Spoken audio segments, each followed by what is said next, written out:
Friends, welcome once again with new chapter Human Reproduction, third chapter of 12th Bio और second chapter तक हम already पूरी तरह से फिनिश कर चुके हैं और आज से हम लोग थर्ड चैप्टर शुरू करने जा रहे हैं ह्यूमन रिप्रोडक्शन। हालांकि ये जो आपका रिप्रोडक्शन इन ऑर्गेनिज्म में 4 चैप्टर हैं, ये चारों आपके लिए बहुत इम्पॉर्टेंट है। जो पुअर स्टूडेंट्स होते हैं वो ये यूनिट की स्टडी करके ही पास हो जाते हैं इंटर में। अगर आपको ज़्यादा मार्क्स लाने तो खैर सभी चैप्टरों में मेहनत करनी पड़ती है। तो ये शुरू का जो 4 चैप्टर हैं और एक और बचा हुआ है इस यूनिट में, वो है रिप्रोडक्टिव हेल्थ। और आज हम लोग जो शुरू कर रहे हैं ह्यूमन रिप्रोडक्शन, यानी ह्यूमन में रिप्रोडक्शन कैसे होता है। प्लांट में, फ्लावर में और एनिमल्स वगैरह में हम लोग पढ़ चुके हैं। तो देखिए, आज जैसा आप समझ चुके हो क्या पढ़ना है आज हमें क्योंकि आपको मालूम है कि रिप्रोडक्शन में सेक्सुअल रिप्रोडक्शन होता है ह्यूमन में। तो ह्यूमन में सेक्सुअल रिप्रोडक्शन होता है तो मेल भी पार्टिसिपेट करते हैं, फीमेल भी, क्योंकि सेक्सुअल रिप्रोडक्शन की जो डेफिनेशन होती है वो क्या होती है, a types of reproduction in which 2 parents are involve, जिसमें 2 पेरेंट्स इन्वॉल्व। तो हमें जो है सिस्टमेटिक स्टडी करेंगे। सबसे पहले आज हम लोग पढ़ेंगे मेल रिप्रोडक्टिव ऑर्गन, फिर पढ़ेंगे फीमेल रिप्रोडक्टिव ऑर्गन, फिर फर्टिलाइजेशन, फिर जायगोट का कैसे इम्प्लिटेशन होता है। पूरा इस चैप्टर में एनसीईआरटी बेस पढ़ेंगे हम लोग। तो देखते हैं सबसे पहले हम लोग आज इस चैप्टर में कहाँ से स्टार्ट कर रहे हैं। ये देखिए, चैप्टर स्टार्ट करने से पहले कुछ चीज़ें ऐसी हैं जो हमें जान लेनी चाहिए। ये सेक्सुअल रिप्रोडक्शन बता ही दिया आपको, पहले ही चैप्टर में पढ़ा दिया था। सेक्सुअल रिप्रोडक्शन अभी जस्ट बताया। सेक्सुअल रिप्रोडक्शन क्या होता है, देखिए सेक्सुअल रिप्रोडक्शन में होता क्या है। सेक्सुअल रिप्रोडक्शन में होता है एक मेल और एक फीमेल। मेल जो प्रोड्यूस करते हैं उन्हें बोलते हैं हम लोग मेल गैमेट्स। फीमेल जो प्रोड्यूस करती हैं उन्हें बोलते हैं फीमेल गैमेट्स। फीमेल गैमेट्स दोनों जब फ्यूज़ होते हैं तो इस प्रोसेस को बोलते हैं हम लोग फर्टिलाइजेशन। फर्टिलाइजेशन के बाद इसका एन और इसका एन दोनों मिलके 2n जो स्ट्रक्चर बनती है डिप्लॉयड, इसको बोलते हैं जायगोट। अब जायगोट जो है वो अपने आप को डिवाइड करना चाहता है, ये 2n है। तो जायगोट अपने आप को एक डिवाइड करके जो स्ट्रक्चर बनता है उसको बोलते हैं ब्लास्टोसाइट्स। ब्लास्टोसाइट्स इस प्रोसेस को इम्प्लिटेशन बोलते हैं, अभी हम लोग आगे पढ़ेंगे। और इसके बाद जो है वो पूरी स्ट्रक्चर एम्ब्रियो तैयार होती है आपकी। ये पूरी प्रोसीजर है जिसके आज बारे में हम लोगों को पढ़ना है। तो ये तो समझ में आ गया होगा। मेल जो है मेल रिप्रोडक्टिव ऑर्गन जो है वो मेल गैमेट्स का फॉर्म करेंगे। और मेल गैमेट्स जो होते हैं वो होते हैं स्पर्म, और फीमेल गैमेट्स होते हैं वो ओवा या एग। तो आज हमें केवल मेल रिप्रोडक्टिव ऑर्गन के बारे में पढ़ना है, फीमेल के बारे में आज कोई डिस्कस नहीं होगी, उसके लिए नेक्स्ट लेक्चर रहेगा। तो देखते हैं एनसीईआरटी में कहाँ से क्या हो रहा है, फिर हम उसमें जो एक्सप्लेन करने लायक होगा वो हम एक्सप्लेन करते जाएंगे। तो देखिए इसमें क्या है, as you are aware human are sexual reproducing, जिसके बारे में बता रहा था कि ह्यूमन में सेक्सुअल रिप्रोडक्शन होता है। एंड वेवीपोरस, वेवीपोरस मतलब मैंने बताया था ओवीपोरस और वेवीपोरस दो होते हैं। वेवीपोरस होते हैं जो बेबी प्रोड्यूस करते हैं, ओवीपोरस होते हैं जो एग ले करते हैं। तो वेवीपोरस है human. The reproductive event in human include the formation of gametes. ये स्टार्ट होता है गैमेट्स का फॉर्मेशन से, जिसको बोलते हैं गैमेटोजेनेसिस। ठीक है ना। मेल गैमेट्स प्रोड्यूस करेंगे, फीमेल गैमेट्स प्रोड्यूस करेंगे। स्पर्म इन मेल, अभी अभी बताया कुछ सेकंड पहले मैंने, ह्यूमन का जो गैमेट्स हैं मेल का वो उसके मेल गैमेट्स बोलते हैं, स्पर्म बोलते हैं उसे। And ovum is female gametes, ये अंडरलाइन कर लीजिए लाइन। जो है मेल गैमेट्स को स्पर्म बोलते हैं और फीमेल गैमेट्स को ओवम या egg. Transfer of sperm into female genitalia is called insemination. Very important line, यानी मेल और फीमेल का फ्यूज़ होगा तभी क्या बनेगा, इस प्रोसेस होगी फर्टिलाइजेशन प्रोसेस। तो इस प्रोसेस को जिसमें मेल के स्पर्म और फीमेल जेनिटेलिया ट्रैक में क्या किए जाते हैं, पहुंचते हैं, इस प्रोसेस को बोलते हैं इंसेमिनेशन। समझ में आ रहा है। इंसेमिनेशन की ये डेफिनेशन हो गई आपकी, कहाँ से, यहाँ से। कहाँ, ट्रांसफ़र ऑफ स्पर्म इनटू, और कहाँ तक, फीमेल के ट्रैक में यानी जेनिटेलिया में ट्रांसफ़र करने की प्रोसेस को हम लोग क्या बोलते हैं, हम लोग बोलते हैं उसे जो आपके इंसेमिनेशन। उसके बाद क्या है आपका, नेक्स्ट है fusion of male and female gametes अभी बताया था, उसको बोलते हैं हम लोग फर्टिलाइजेशन। ये भी एक फर्टिलाइजेशन की डेफिनेशन हो गई। लीडिंग टू जायगोट मैंने बताया था 2n बनेगा zygote. This follow by formation of development of blastocyst, मैंने बताया था अभी आपको कुछ टाइम पहले कि जो 2n बनेगा फिर वो क्या होगा, डिवाइड होते जाते 64 छोटे स्ट्रक्चर बनाएगा, ऐसी सॉइलिंग स्ट्रक्चर जिसको हम लोग बोलते हैं क्या, ब्लास्टोसाइड्स, जो अलग अलग जो बेबी के ऑर्गन बनाने का काम करते हैं। ओके, एम्ब्रियोजेनिक डेवलपमेंट, इसको हम लोग क्या बोलते हैं, हम लोग इसी को हम लोग बोलते हैं एम्ब्रियोजेनिक डेवलपमेंट। ठीक है, इस attachment to the uterine wall. देखिए इस प्रोसेस को थोड़ा सा पढ़ लें हम, अलग से पढ़ लें फिर देखते हैं। देखिए मेल ने मेल गैमेट्स प्रोड्यूस किया, एक लाइनर डायग्राम से समझ लो। मेल ने मेल गैमेट्स, शॉर्ट में लिख दे रहा हूँ मैं, प्रोड्यूस किया। ओके, फीमेल ने फीमेल गैमेट्स प्रोड्यूस किया। दोनों ये वाला मेल गैमेट्स कैसे फ्यूज होगा, फीमेल गैमेट्स तक पहुंचेगा, इस प्रोसेस को बोलेंगे हम लोग इंसेमिनेशन। क्लियर, जब इंसेमिनेशन हो जाएगा, ये दोनों मीट हो जाएंगे, इस प्रोसेस को बोलेंगे फर्टिलाइजेशन। नोट करते जाइए एक एक पॉइंट। फर्टिलाइजेशन, फर्टिलाइजेशन के बाद ये एन और इसके एन मिलके क्या बन जाएंगे, 2n, यानी हैप्लॉइड जो है डिप्लॉइड में इसको बोल देंगे जायगोट। ये जायगोट फीमेल की यूट्रस की यूटेरिन वॉल से चिपकना चाहेगा, किस लिए, क्योंकि इसको एम्ब्रियो के डेवलपमेंट करना है। तो इस प्रोसेस को बोलते हैं इम्प्लांटेशन। इसी के में जायगोट डिवाइड होके छोटी सी स्ट्रक्चर बनाता है ब्लास्टोसाइड, जिसमें 64 पार्ट्स होते हैं, तो उसको बोलते हैं हम लोग ब्लास्टोसाइड्स। तो यहाँ तक की प्रोसेस बता दिया हमने। उसके बाद ये जो आपका कुछ इंपॉर्टेंट पॉइंट इसमें ये है कि फर्टिलाइजेशन के बाद इम्प्लांटेशन में कितना टाइम लगता है। तो फर्टिलाइजेशन के बाद इम्प्लांटेशन में लगभग 1 वीक लग जाती है, 1 वीक का टाइम रहता है इसका। और उसके बाद क्या है, अब ये इसका जो ब्लास्टोसाइट्स है, इसमें एम्ब्रियो का डेवलपमेंट होगा। इस डेवलपमेंट के पीरियड को हम लोग बोलते हैं गेस्टेशन पीरियड। क्या बोलते हैं हम लोग, गेस्टेशन पीरियड, जो होता है लगभग 37 से 38 वीक या 9 मंथ बोल सकते हैं हम लोग इसे, उसको बोलते हैं हम लोग गेस्टेशन पीरियड। ओके, और उसके बाद बेबी के बॉर्न होने की प्रोसेस को बोलते हैं हम लोग पार्चुरेशन पीरियड। किस किस के बारे में हम लोग पढ़ लिया, फिर एक बार समराइज कर दे रहा हूँ मैं। देखिए सबसे पहले मेल गैमेट्स प्रोड्यूस करते हैं, फीमेल गैमेट्स प्रोड्यूस करते हैं। मेल गैमेट्स फीमेल जेंटिलिया तक पहुंचेगा कैसे, इस प्रोसेस को बोलते हैं इंसेमिनेशन। अभी बताएंगे कि कौन से पार्ट से ये पहुंचता है। उसके बाद जायगोट जो है वो ब्लास्टोसाइड बनाएगा। ब्लास्टोसाइड कैसे बनाएगा, जायगोट जो है वो फीमेल की यूटेरिन वॉल से, यूट्रस की जाके वहाँ अटैच होना चाहेगा, क्योंकि वहाँ प्लेसेंटा बनता है, और प्लेसेंटा से क्या होता है कि जो माँ खाती है वही न्यूट्रिशन बेबी को प्रोवाइड होता है, तो वहाँ पहुँचना चाहेगा वो। ठीक है ना, दोनों प्रोसेस में अंतर है। फ्यूज़ होता है फिलोपियन ट्यूब के अंदर, अभी हम लोग आगे जाके सब पढ़ेंगे, अभी तो ओरली पढ़ रहे हैं। फ्यूज़न होता है यानी फर्टिलाइजेशन प्रोसेस होती है फिलोपियन ट्यूब के अंदर, बट एम्ब्रियो का डेवलपमेंट होता है यूट्रस के अंदर। ओके, यूट्रस एक बॉम्ब लाइक स्ट्रक्चर है जिसमें एम्ब्रियो का डेवलपमेंट होता है। ठीक है, और इस टाइम जो लग जाता है इम्प्लांटेशन में वो लगभग 7 से 8 डेज़, और पूरे एम्ब्रियो के डेवलपमेंट में जितना वक्त लगता है वो लगभग 9 मंथ या 37 to 38 वीक। ठीक है, और बेबी के बॉर्न होने की प्रोसेस को हम लोग बोलते हैं पार्चुरेशन पीरियड, और 38 वीक के इस टाइम को बोलते हैं गेस्टेशन पीरियड। ओके, तो अगर वेरी शॉर्ट में भी पूछ ले तो भी आपको आना चाहिए सब। और आगे ऑप्शनल, क्योंकि ऑप्शनल बोर्ड में स्टार्ट हो गए हैं, मैं आपको न्यू बोर्ड सिलेबस के अकॉर्डिंग ही पढ़ा रहा हूँ, तो ऑप्शनल में भी आ जाएगा तो भी आपका ये आंसर सही हो जाएगा।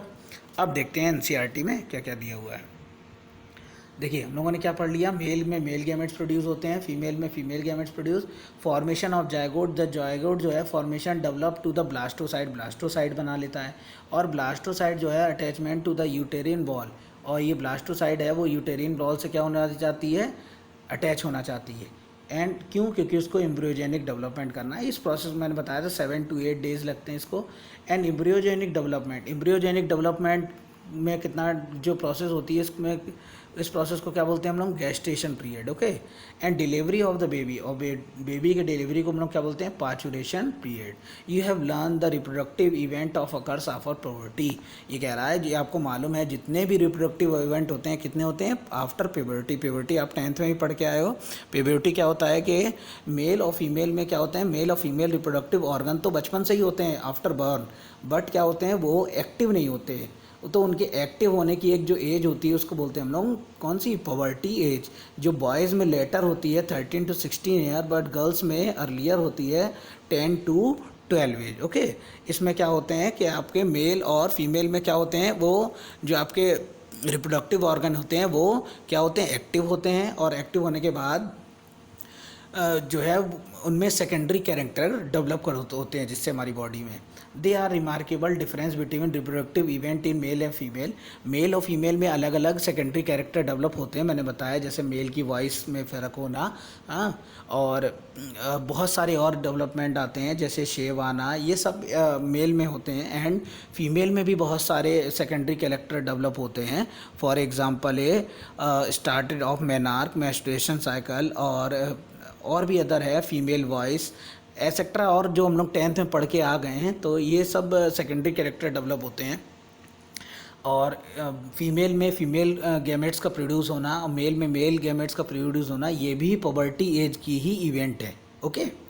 देन आगे लग पढ़ते हैं हम लोग, इवन इन ओल्ड, हाँ बस ये फ़र्क है, मेल में जो स्पर्म फॉर्मेशन होता है वो कॉन्टीन्यूस प्रोसेस है, वो बनता रहेगा कब तक, जब तक ओल्ड नहीं हो जाता। बट फीमेल में ऐसा नहीं होता। फीमेल में जो फीमेल गैमेट्स हैं वो इवन इन ओल्ड तक नहीं होते, वो केवल कब तक होते हैं, एट अ एज ऑफ 50 साल तक।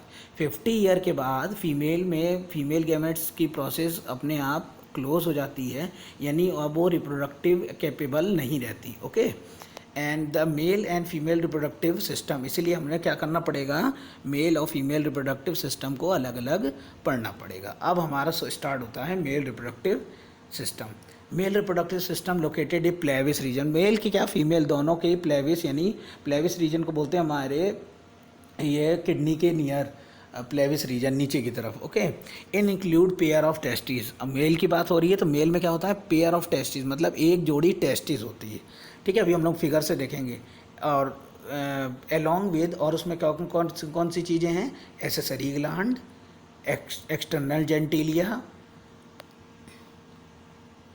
और कौन सा पार्ट होगा, 1 मिनट, ये देखिए, द टेस्टिस आर सिचुएटेड। देखिए मेरा ख्याल कहता है, देखिए फिगर देख ले रहे हैं हम लोग, एक फिगर देख लेंगे तो फिर हमें एनसीईआरटी पढ़ने में थोड़ा सा इंटरेस्ट आएगा। देखिए ये एक मेल रिप्रोडक्टिव ऑर्गन का फिगर है, बता दे रहा हूँ इसमें कौन कौन से लाइगन डायग्राम में कौन कौन सी चीज़ दी हुई है, किसका क्या वर्क है। देखिए ये मेल में क्या होता है कि प्राइमरी और सेकेंडरी दो तरह के रिप्रोडक्टिव ऑर्गन होते हैं। तो मेल में फीमेल में भी ऐसे ही होता है। मेल का जो प्राइमरी रिप्रोडक्टिव ऑर्गन है वो है आपका पेनिस, ठीक है ना, और टेस्टिस। क्योंकि टेस्टिस क्यों है, क्योंकि टेस्टिस जो है वो रिप्रोडक्शन में पार्टिसिपेट करेगा, और फीमेल में ऐसे ही ओवरी पार्टिसिपेट करती है, और भी अदर डक्ट्स हैं, ग्लैंड्स हैं जो पार्टिसिपेट नहीं करती, ओनली हेल्पिंग का काम करती हैं, इनको बोलते हैं हम सेकेंडरी रिप्रोडक्टिव ऑर्गन, ओके। तो हम लोग यहीं से स्टार्ट करते हैं, पहले कैसे इनकी पूरी फंक्शनिंग काम करती है। देखिए ये इस रीजन को हम लोग बोलते हैं पेनिस। अब पेनिस क्या है, पेनिस ये एक आउटर स्ट्रक्चर है, ये दी हुई है, इसके ये जो आपका ये सोलन पार्ट दिख रहा है, ये नहीं, ये इसको बोलते हैं ग्लैंड पेनिस। ये अब आपको ये सारी स्ट्रक्चर वगैरह ये एक एक पॉइंट टू पॉइंट इसलिए पढ़ने पड़ेंगे क्योंकि अब बोर्ड एग्जामिनेशन में मैं पहले भी इस चीज़ की डिस्कस कर चुका हूँ, ऑब्जेक्टिव आना शुरू हो गए। अगर आप पॉइंट टू पॉइंट नहीं पढ़ेंगे तो आपके ऑब्जेक्टिव का लॉस होगा, वो 20 to 25 नंबर आपके मिस होंगे। और उसके साथ साथ आगे अगर जाके नीट वगैरह की प्रिपरेशन कर रहे हो तो वहाँ भी आपको एक लॉस ये लेना पड़ेगा। तो बेहतर हो कि पॉइंट टू पॉइंट एक एक फिगर हम लोग पढ़ते हैं। देखिए पेनिस ये क्या है, एक एक्सटर्नल स्ट्रक्चर है, क्लियर हो गया। इसके अंदर ये जो आपको एक ट्यूब दिख रही है, ये इसको बोलते हैं यूरेथ्रा। ये देखो ये दिया होगा यूरेथ्रा, अभी बताएंगे इसके क्या काम है। ये पेनिस का जो आगे सोइलन पार्ट है मैंने बताया, इसको क्या बोलते हैं हम लोग, ग्लांस पेनिस। इस पेनिस के ऊपर ये जो ऊपर स्किन होती है, ये इसको हम लोग बोलते हैं फॉर स्किन, ठीक है। चार चीज़ें क्लियर हो गई। अब इसको रफ कर दूं मैं। आगे देखते हैं हम लोग। ये जो दिख रही है आपको, ये है आपकी टेस्टिस। ये कितनी होती है? ये जो ऐसी दिख रही है वैसी नहीं होती, ऐसी होती है कुछ, ये इस तरीके की, ठीक है ना। इसमें क्या होते हैं, 1 पेयर होते हैं ये, एक अबव एक लो एक अप होता है आपका। इस तरह से दोनों इक्वल नहीं होती, क्योंकि ये जो है स्क्रोटम में बंद रहती हैं दोनों। स्क्रोटम क्या है, टेस्टिस जो हैं ये जिस बैग लाइक स्ट्रक्चर के अंदर बंद रहती हैं, ये इसको बोलते हैं स्क्रोटम, ठीक है ना। और ये एक्सटर्नल रीजन में प्रेजेंट होती है आपकी टेस्टिस, बॉडी के अंदर नहीं बल्कि कहाँ प्रेजेंट होती है, बॉडी के बाहर। क्यों, उसका भी रीज़न बता दे रहा हूँ। टेस्टिस के अंदर क्या बनती है, जो टेस्टिस दिख रही है आपको, ये टेस्टिस है, ठीक है ना। और ये स्क्रोटम जो पाउच के अंदर बंद रहती है, टेस्टिस बॉडी के बाहर एक्सटर्नल पार्ट में क्यों प्रेजेंट रहती है, ये भी एक क्वेश्चन है। क्यों?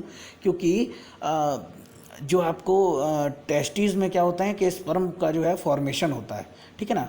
तो स्पर्म फॉर्मेशन जो है वो बॉडी टेम्परेचर पे स्पर्म जो है वो क्या नहीं रह सकते, जिंदा नहीं रह सकते हो। तो इसके लिए क्या करना पड़ता है, बॉडी से कम टेम्परेचर के लिए वो क्या रहते हैं, ये हमारे बॉडी के एक्सटर्नल रीजन में प्रेजेंट रहते हैं ये, ठीक है ना। और आगे जाके हम लोग ये भी पढ़ेंगे कि कैसे ये अपने आप को मेंटेन रखते हैं। तो मेंटेन इसलिए रहते हैं क्योंकि इसमें एक बहुत सारी ऐसी मसल्स होती हैं जो क्या काम करती हैं कि विंटर सीज़न समर सीज़न में अपने आप ऑटोमेटिक एडजस्टमेंट का काम करती है। मतलब समर सीज़न में जब बॉडी ज़्यादा हीट रहती है हमारी, तो ये क्या करती है, इसकी जो मसल्स हैं वो रिलीज़ हो जाती है, जिससे ये टेस्टिस हमारी बॉडी से दूर हो जाते हैं, जिससे स्पर्म फॉर्मेशन कंटिन्यूस होता रहे। और जब विंटर सीज़न होता है तो ये क्या करती है, इसकी मसल्स कॉन्ट्रैक्ट हो जाती है, जिससे जो टेस्टिस है वो बॉडी के कांटेक्ट में हो जाती है, यानी बॉडी की हीट इसको मिलती रहती है, जिससे क्या होता है कि मतलब ऑल सीजन में बॉडी के टेम्परेचर के साथ अकॉर्डिंग इसका चलना, ठीक।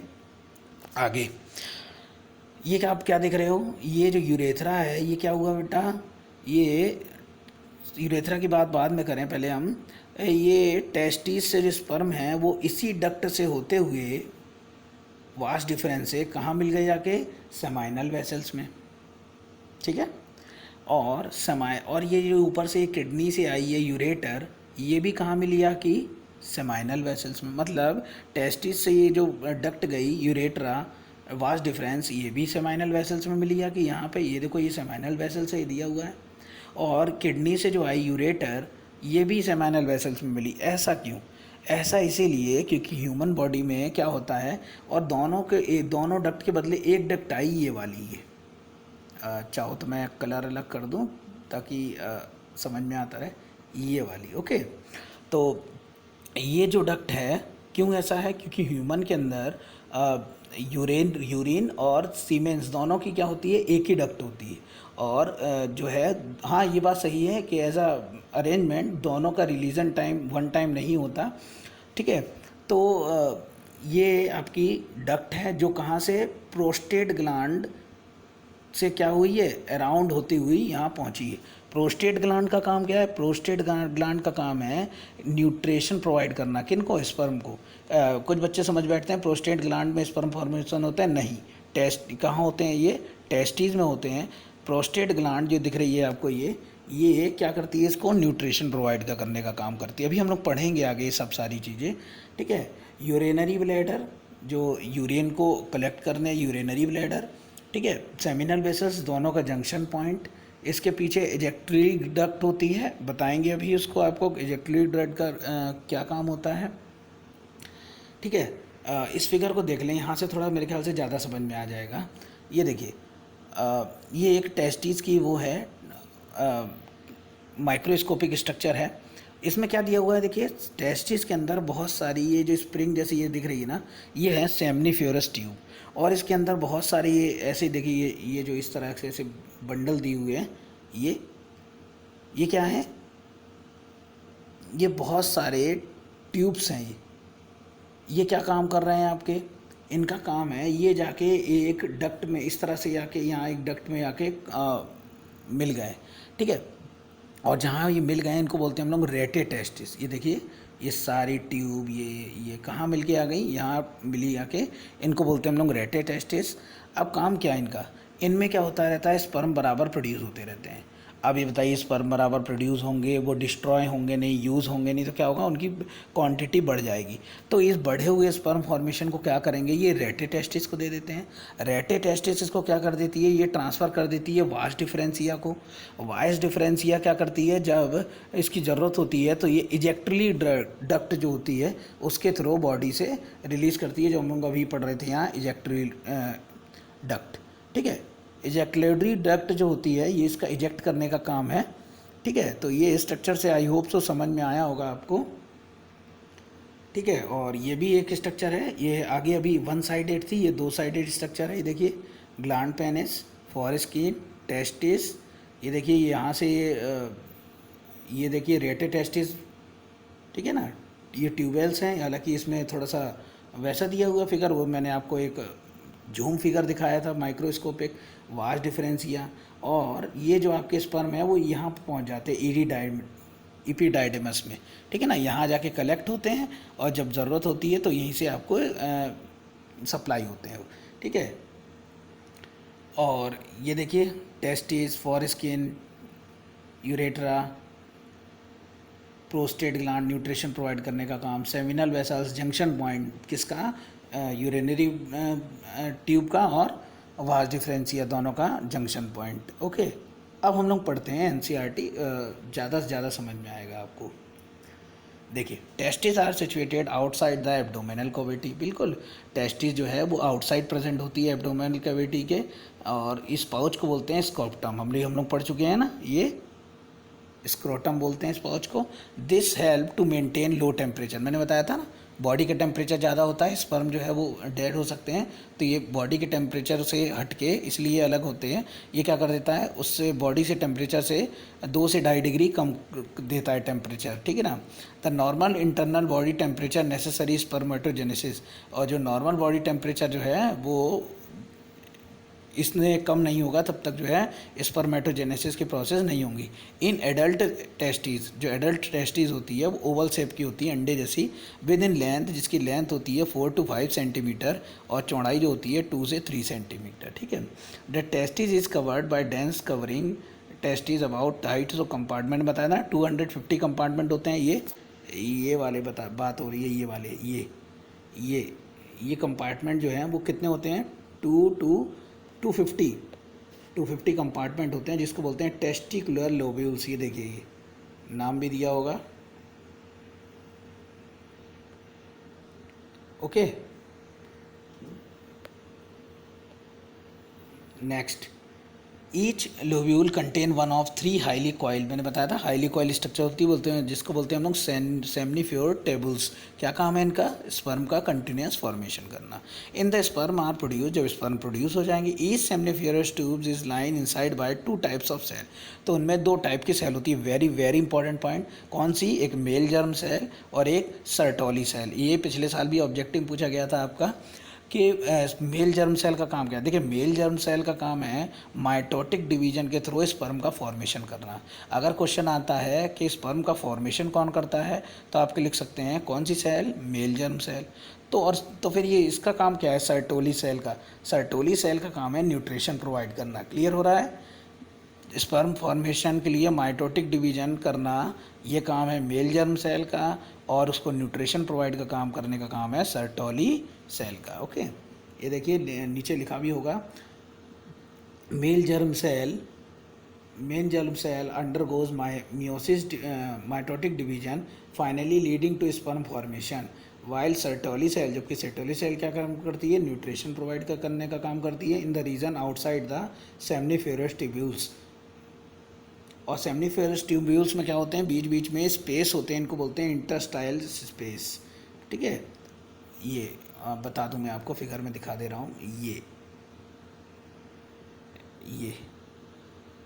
ये स्पेस जो होते हैं ये। ओके, आगे देखते हैं, male sex accessory duct. Accessory duct कौन कौन सी है, देखिए नोट डाउन कर लीजिए, ये एक्सेसरी डक्ट से रेटे टेस्टिस है, वास एफरेंशिया है, इपीडाइडमस है, वास डिफरेंस है। Seminiferous tubules are testis open into vas differentia through rete testis. अभी मैंने दिखाया था आपको फिगर में कि सेमनीफेरस ट्यूब है वो वास डिफरेंशिया के थ्रू कहाँ होती है, और रेटे टेस्टिस में। वास डिफरेंशिया लीव ए टेस्टिस ओपन इनटू डाइडमस। मैंने बताया था ना कि जब ये स्पर्म फॉर्मेशन होगा तो ये स्पर्म को कलेक्ट करके रेटे टेस्टिस में दे देंगे, रेटे टेस्टिस दे देगा आपको ईपीडाइडमस में। अभी बताया था, वही सारी चीज़ें बताई गई है। Epididymis lead to vas deferens ascend to the abdomen loop and urinary bladder is receive to the seminal. मैंने बताया था ये सीमेन को यानी सेनिमल को जो आपको रिसीव करने का काम करता है, और किसके थ्रू निकलता है, इजेक्युलेटरी डक्ट से, ठीक है ना। This duct store the transport sperm and to the testis. इसका काम क्या करना काम है, जो स्टोर हो गए हैं डक्ट, क्योंकि बराबर ट्यूब में जो है वो बन तो रहे हैं, तो उस ट्यूब से डक्ट को क्या करना, ट्रांसपोर्ट करना स्पर्म को, okay, to the outside through urethra and from urinary bladder expanded to the penile external opening is called urethral image. और जिस जगह से ओपनिंग होता है जहाँ से निकलेंगे इसको बोलेंगे, ये वाले पॉइंट को ये वाले पॉइंट के बारे में बात की गई, okay. Next, the penis is the main external genitalia. Male का एक्सटर्नल जेंटिलिया वो है, वो कौन है आपका penis. It is made up of special tissue. ये जो है एक स्पेशल टिश्यू से मिलके बना होता है। स्पेशल टिश्यू मतलब इसकी क्या खासियत होती है, ये एक्साइटमेंट स्टेज में जब मतलब क्या होता है, जो है इजेक्ट हो जाता है, सीधा हो जाता है, अदरवाइज ये जो है इजेक्ट नहीं रहता, ओके।